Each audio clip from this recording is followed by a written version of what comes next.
નસવાડીમાં તાલુકા કક્ષાની વોલીબોલ સ્પર્ધા યોજાઈ હતી। નસવાડી તાલુકાની એકલવ્ય એકેડેમી ખાતે આજે અખિલ ભારતીય શાળાકીય રમત ઉત્સવ અંતર્ગત તાલુકા કક્ષાની વોલીબોલ સ્પર્ધાનું આયોજન કરવામાં આવ્યું હતું। આ સ્પર્ધામાં તાલુકાની વિવિધ શાળાઓમાંથી કુલ 180 જેટલા ખેલાડીઓએ ઉત્સાહભેર ભાગ લીધો હતો, જેમાં 13 ટીમોએ ભાગ લીધો હતો, જેમાં 6 ટીમ ભાઈઓની અને 7 ટીમ બહેનોની હતી।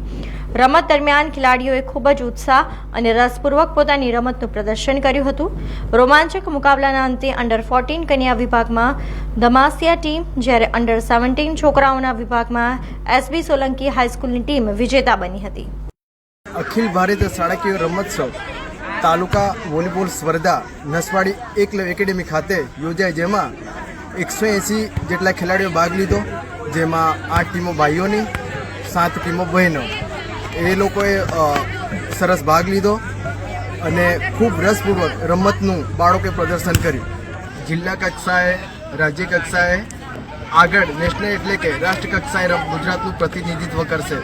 આ તબક્કે જિલ્લા રમત વિકાસ અધિકારી શ્રી વિક્રમભાઈ તેમજ Sonji sir, archery coach convener Vanyabhai, Dineshbhai, coach Vijay Vasava તથા તમામ રમતગમતના શિક્ષકોનું એકલવ્ય આર્ચરી એકેડેમી ખૂબ ખૂબ આભાર માને છે।